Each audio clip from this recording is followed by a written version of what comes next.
Listo. Entonces, como les venía diciendo, Solid lo que busca es eso, la alta cohesión.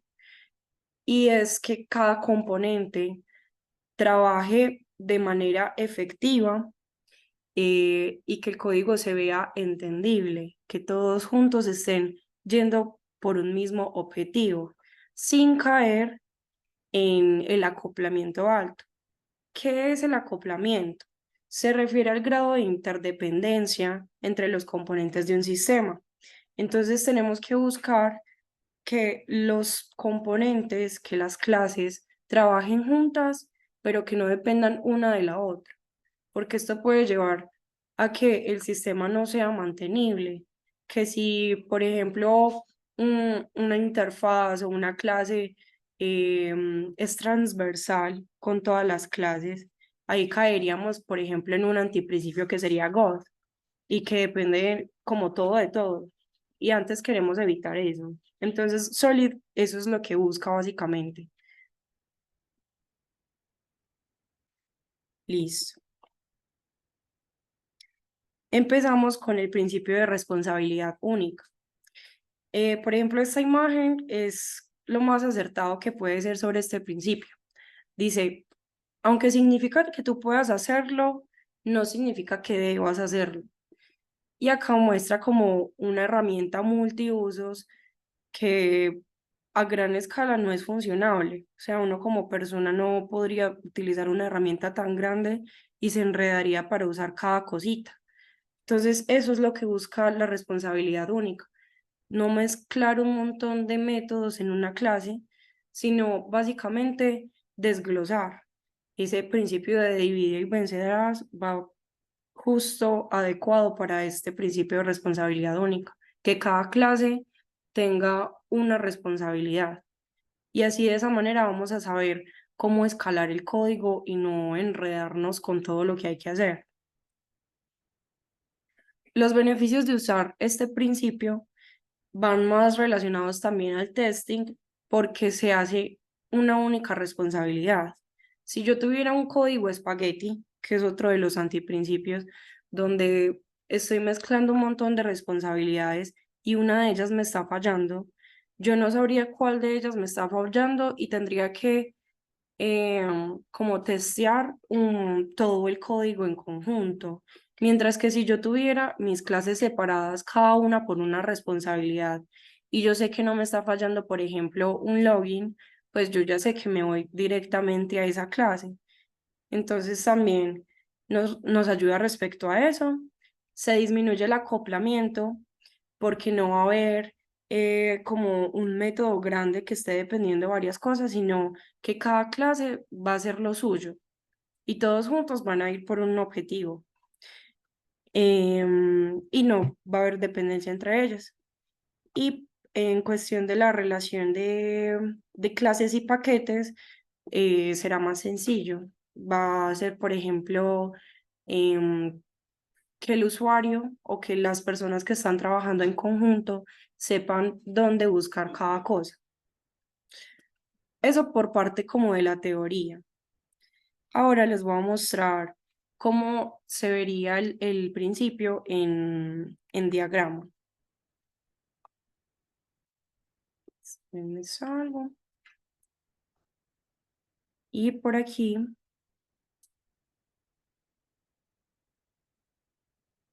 está el principio.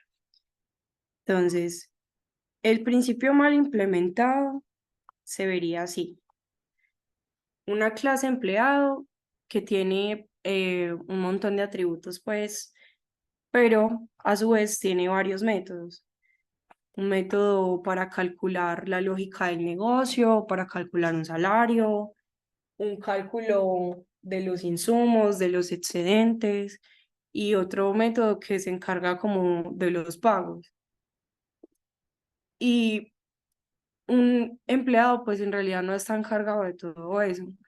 Entonces, aplicando el principio, todos estos métodos pasarían a ser clases distintas, clases que van a heredar de la clase empleado. Entonces, este empleado, pues acá ya tendría sus atributos. En este caso, les voy a hacer un repasito sobre el encapsulamiento. Recordemos que cuando un atributo es protegido, lo puede ver la clase padre y la clase hija. Cuando es privado, solo lo puede ver la clase padre y para acceder a él tendríamos que usar métodos getter y setter. ¿Con qué propósito? Con que no se modifique ese atributo y que no hayan errores, sino que siempre que yo lo vaya a utilizar, necesito un método para acceder a él y para modificarlo. Es más que todo para no cometer errores como programadores. Y si yo lo dejo público, por ejemplo, si yo dejara una cédula o una contraseña pública, pues todas las clases lo podrían ver y podrían acceder más fácil a él. Entonces, en cuestión de seguridad, pues es algo que no se debe aplicar.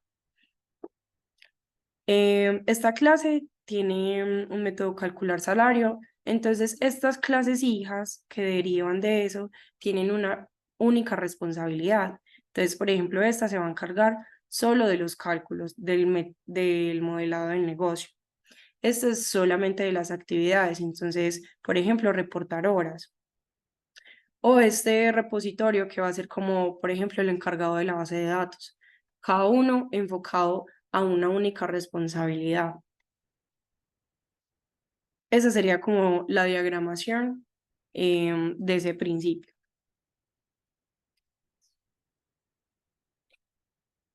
Listo. La próxima imagen que les voy a mostrar de pronto va a ser algo fuerte, pero por ejemplo a mí me dejó muy claro qué significa el principio. Este es el principio open close.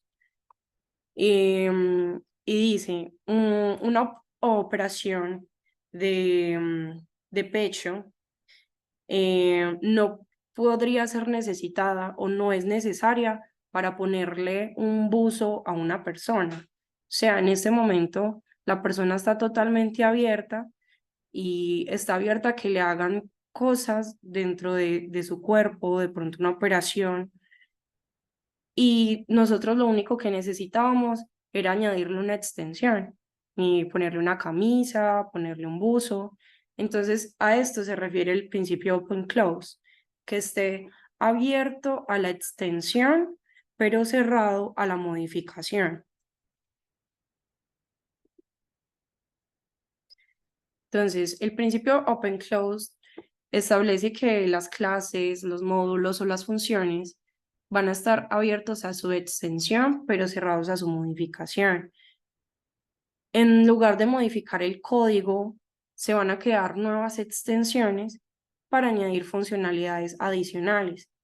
En caso de evitar el código base, evitar tocarlo, porque ya ese código está funcionando bien. Vamos a evitar que hayan errores o funcionalidades no esperadas en ese código, porque lo ideal es que los códigos sean eh, que desde acá ya se aplique la responsabilidad única y que no sea como códigos grandes o cargados con muchas cosas. Entonces acá desde la diagramación,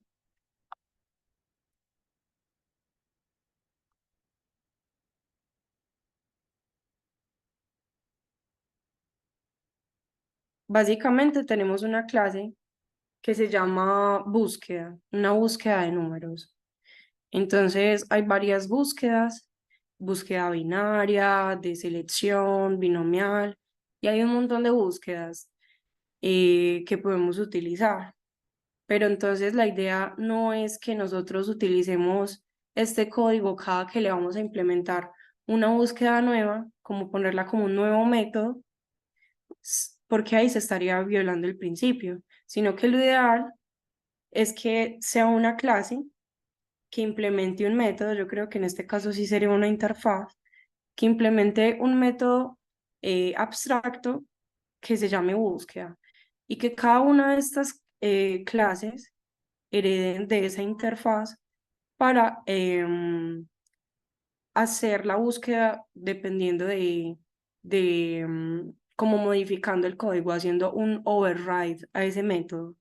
Entonces, en la búsqueda binaria va a ser una búsqueda, pero de esa clase. Y al igual que selección, binomial. Y de esta manera evitaríamos agregar un montón de métodos en la clase, sino acá agregar clases que dependan de ese método, añadirle extensiones. Y cada extensión es independiente. O sea, si yo, por ejemplo, quitara este componente, no me dañaría mi código principal. Eso es lo que básicamente busca este Open Closed.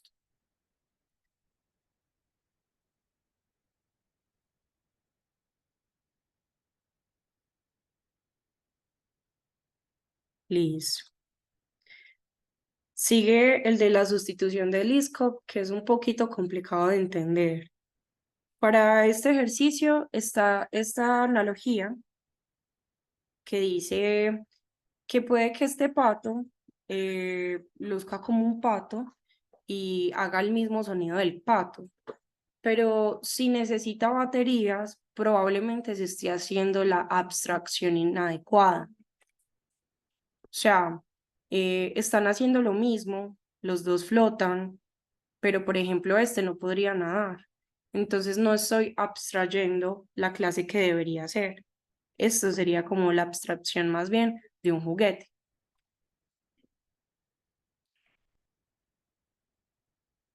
¿En qué consiste la sustitución del IPSCO? Básicamente nos dice que una subclase o una clase hija debe ser sustituible por su superclase o subclase padre. Si al hacer esto el programa falla, estaremos violando este principio. ¿Cómo así? Por ejemplo, es pensar en que estamos haciendo la abstracción de clases correctamente. Que por ejemplo, una calculadora, su clase padre sea objeto y no, por ejemplo, calculadora con computadora, pues no tendría sentido. Entonces, si se cumple con este principio, confirmaremos que nuestro programa tiene una jerarquía correcta, fácil de entender y tendríamos un código reutilizable. Les voy a mostrar en la diagramación cómo se vería para que se entienda mejor.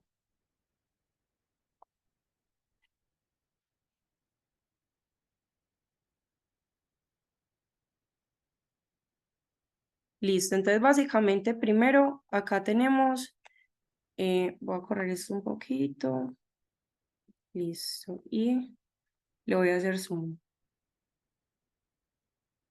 No sé si ahí están viendo bien, por ahí, listo. Entonces, esta es la plantilla que nosotros utilizamos para hacer este principio del ISCO, donde tenemos una clase primer nivel, de alto nivel, que es donde vamos a abstraer absolutamente todo. Entonces, acá como atributo vamos a tener una interfaz abstract. Esta clase va a depender de la interfaz. La interfaz va a tener esos métodos que para cada clase de bajo nivel van a ser heredados también. O sea, van a ser una implementación de ese método. ¿Cómo así? Partiendo desde la clase de alto nivel persona, donde tenemos estos componentes o atributos, primer nombre, segundo nombre, y tenemos un método de obtener ese nombre, porque los atributos están privados, están encapsulados. Esta clase persona va a depender de la interfaz usuario. Un usuario es una persona, por lo que mi clase hija puede ser sustituida por mi clase padre. Ahí estamos aplicando bien el código y este principio. Tiene un método abstracto que se llama mostrar información. Y a partir de esta interfaz vamos a heredar o vamos a desplegar dos clases. Para este caso está la clase estudiante y la clase profesor. Acá van a tener lo mismo de la clase persona, porque al fin y al cabo todas están como heredándose entre ellas, pero la implementación de este método va a ser distinto para el estudiante y va a ser distinto para el profesor, porque un estudiante va a querer ver, por ejemplo, las materias, en qué nivel está, mientras que un profesor va a querer ver de pronto qué estudiantes están viendo sus clases o qué clases, las notas que él va a asignarle a los estudiantes. Entonces, a partir de esto, les voy a mostrar el siguiente principio que nos va a permitir entender cómo esto se va a dividir a otro nivel. Y es el principio de segregación de interfaces. Esta es la analogía. Yo necesito conectar, por ejemplo, este cable USB a esto, pero hay 4 puertos y no sé a dónde conectarlo. Entonces pregunta que a dónde lo quiero conectar, qué es lo que se quiere hacer con eso. Entonces, este principio de segregación de interfaces lo que busca es que ningún cliente debería estar obligado a depender de los métodos que no utiliza.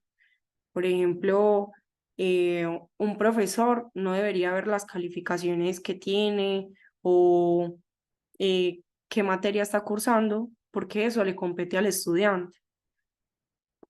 En una interfaz existente no deberíamos agregar nuevos métodos que obliguen a implementar funcionalidad adicional, funcionalidad que quizás no todas las clases que lo implementan van a usar. En vez de agregar métodos a una interfaz existente, es mejor crear otra interfaz y que la clase que la necesite la implemente. O sea, esto también va muy de la mano con el principio de responsabilidad única, que la idea no es como que llenemos las interfaces también de un montón de métodos que puede que sean o no necesarios para todas las clases, sino que yo sepa cuándo segregar las interfaces. Por ejemplo, algo que me explicó la profe en el semestre pasado cuando estábamos haciendo bases de datos es que nosotros no podemos depender de una base de datos específica. Nosotros deberíamos depender es simplemente de una interfaz. Entonces, para cada interfaz, por ejemplo, para Oracle, hacer una interfaz, para SQL, hacer otra interfaz, y que la interfaz padre simplemente obtenga los datos que necesitamos de esa base de datos. Y de esa manera nosotros no vamos a depender de lo pequeño, sino que lo grande sería como lo general que utiliza todo. Entonces acá les voy a mostrar cómo se aplicaría este principio.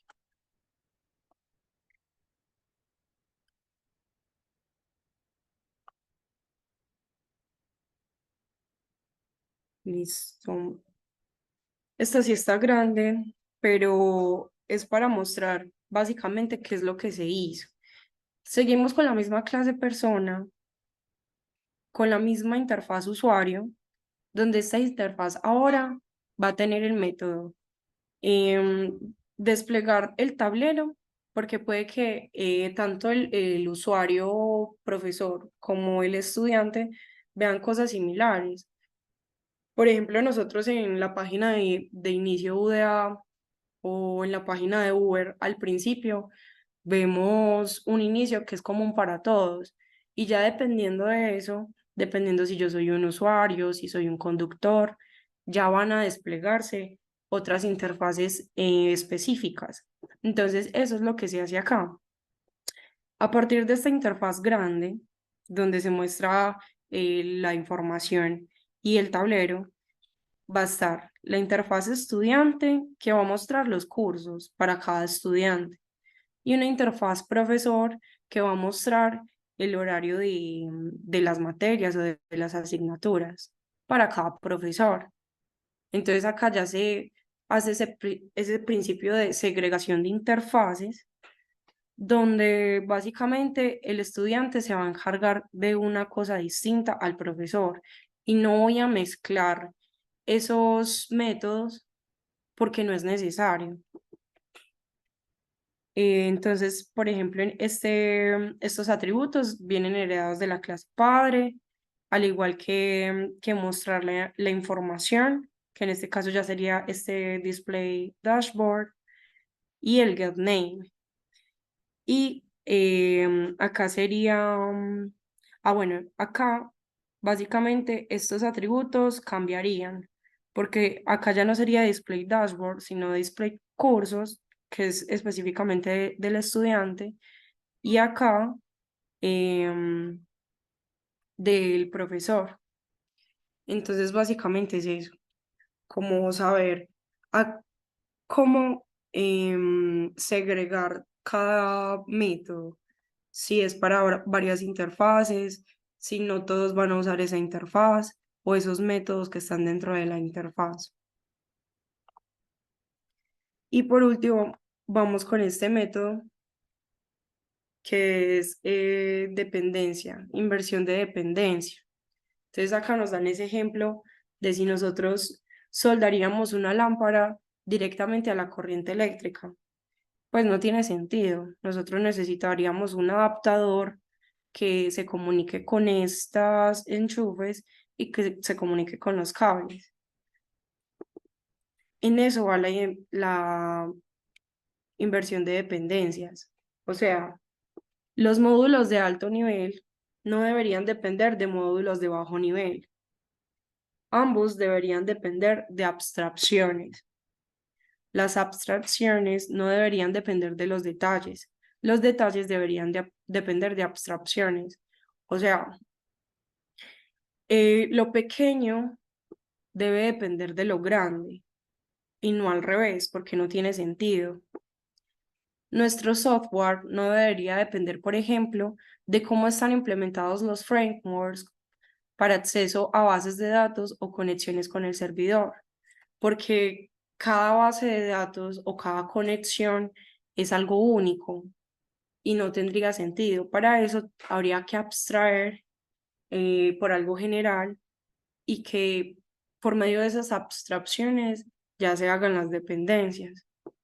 Eh, esto lo vemos necesario cuando se están formando muchos módulos. Entonces ya sabemos que si eso está muy saturado, si el código está muy saturado, debemos utilizar sí o sí esa inversión de dependencias para controlar las funcionalidades en un sitio concreto y no tener todo esparcido. Esto también va de la mano con la segregación de interfaces. Básicamente, siento que todos los principios van de la mano el uno con el otro. Y, por ejemplo, en este de segregación de interfaces, espérense, acá. En esta inversión de dependencia, básicamente tenemos esta clase de alto nivel que es el auditor.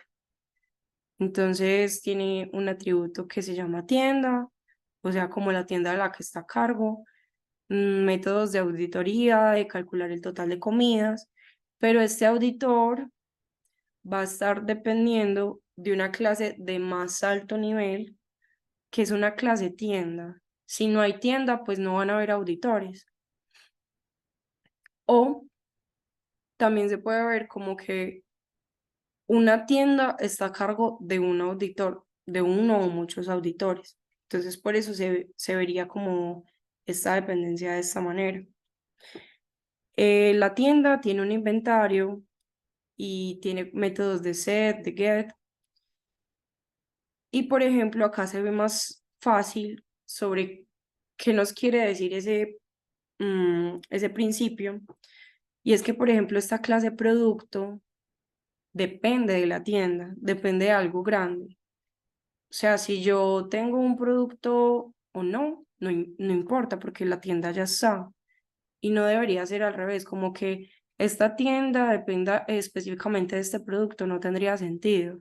Entonces va más de la lógica de, de las jerarquías, de qué depende de qué pasaría si a mi código le deja de faltar esto. Pues lo ideal sería que funcionara la tienda independientemente.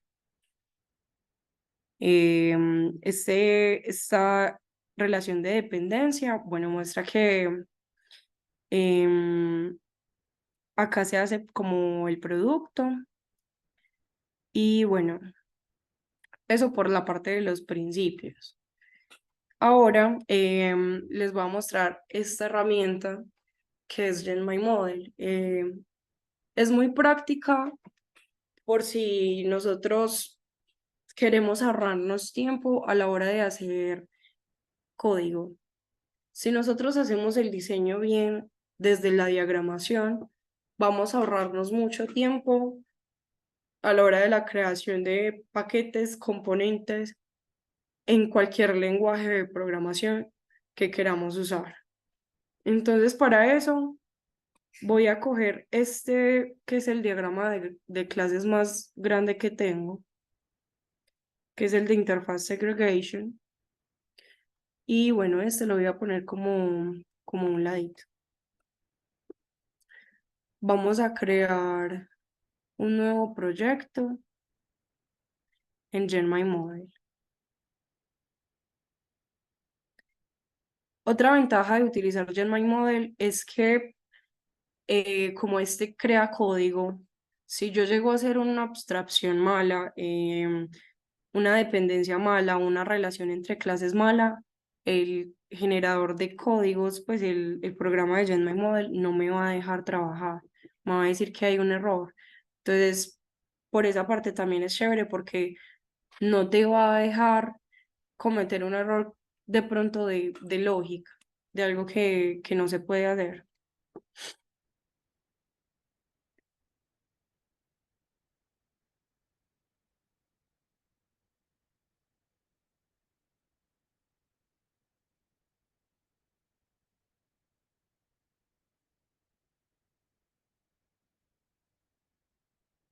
No sé por qué está, bueno, por acá ya me cargó. La voy a poner por acá.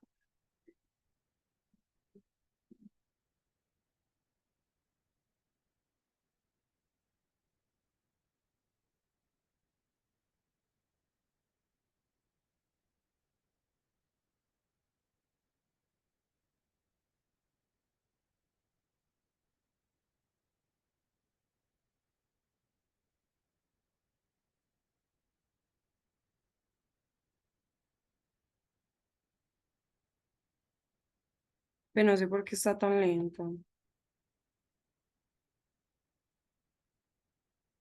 Ok, volvamos a ingresar.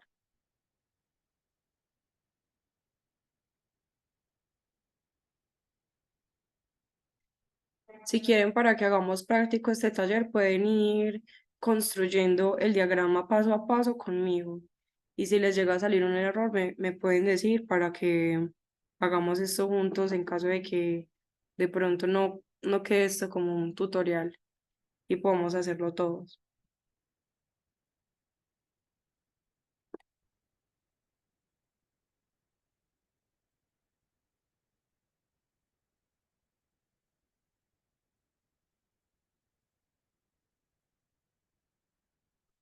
Voy a cerrar por aquí, a ver si de pronto es eso.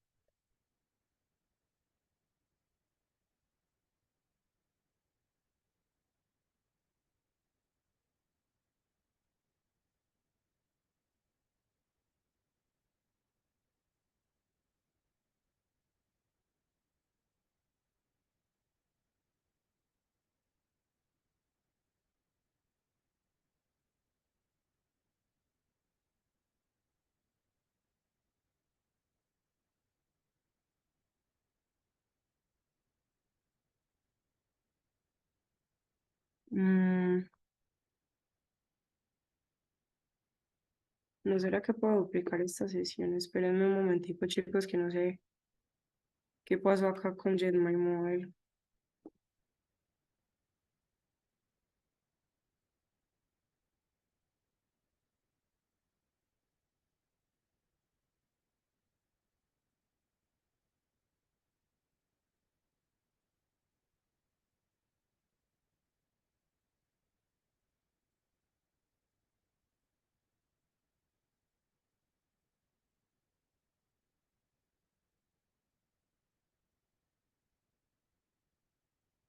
Voy a ir cerrando pestañas a ver si se trata de eso.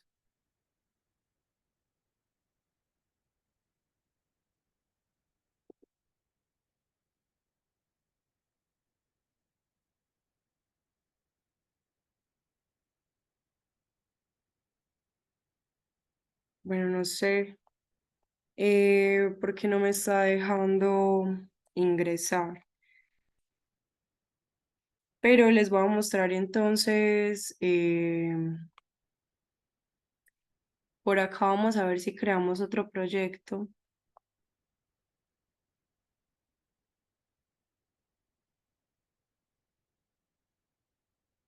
un nuevo diagrama de clases.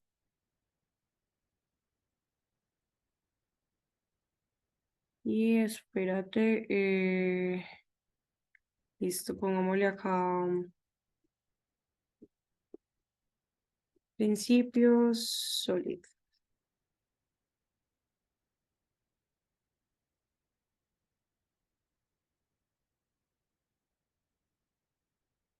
Listo.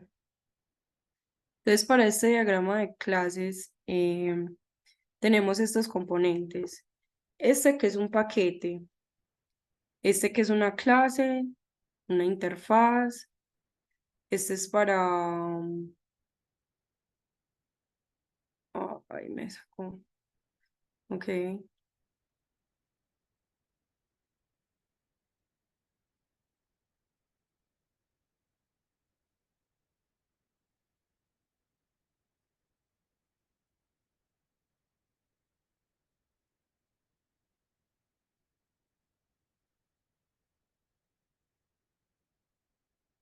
Y en ninguna de las dos me está dejando entrar, no sé qué pasaría.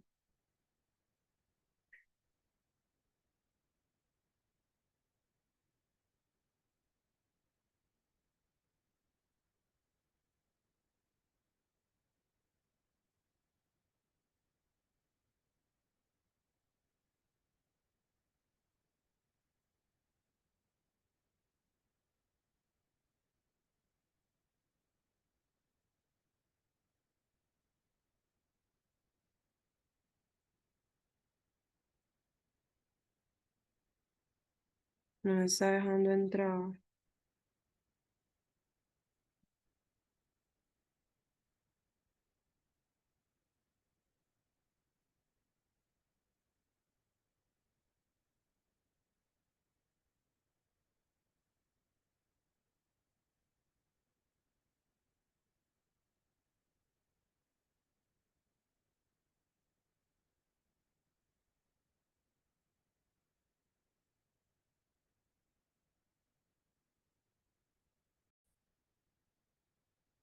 Listo. Entonces creé una cuenta nueva para mostrarles cómo hacer un diseño desde cero. O, bueno, sí, sí, desde cero. Pero primero les voy a mostrar algo súper chévere que no conocía de la página. Y es que si nosotros ponemos los repositorios, o por así decirlo, los diagramas públicos, quedan en un recurso de repositorios público para todo el mundo. Entonces, ahorita estaba viendo que hay un montón de diseños que la comunidad ha puesto y que nosotros podemos usar como plantillas. Incluso fue algo que utilicé para crear estos diagramas de principios.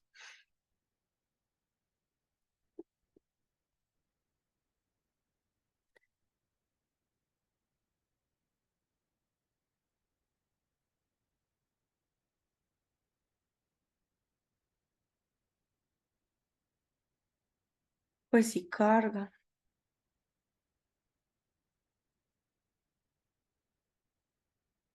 A ver, yo recargo la página.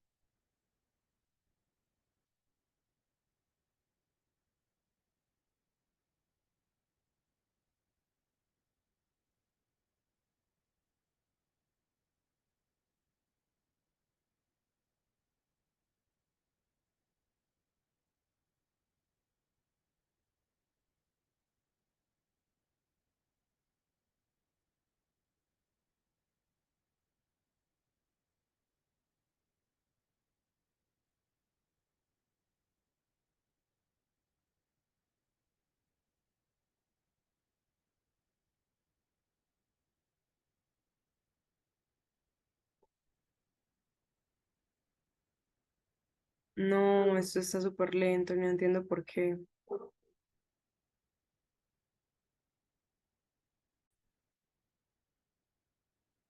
Listo. Entonces, vete un momentico a Project Data.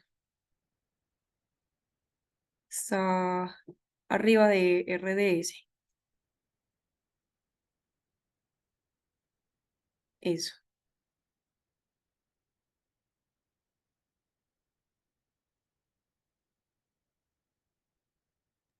Pero tengo que seleccionar el proyecto, ¿no? Porque, Ah, sí, dale en UML. Eso, y ahí le das en Public Repository.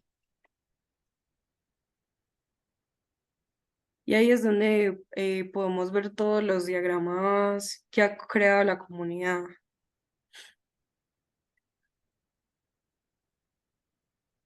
bueno, sí, Kat.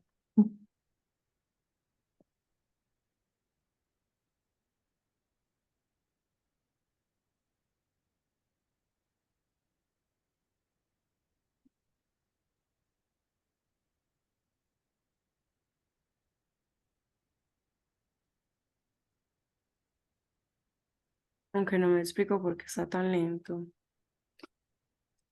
Mm, bueno, entonces si algo no, entonces vete para atrás y creemos el proyecto nosotros de cero. Después miraremos eso.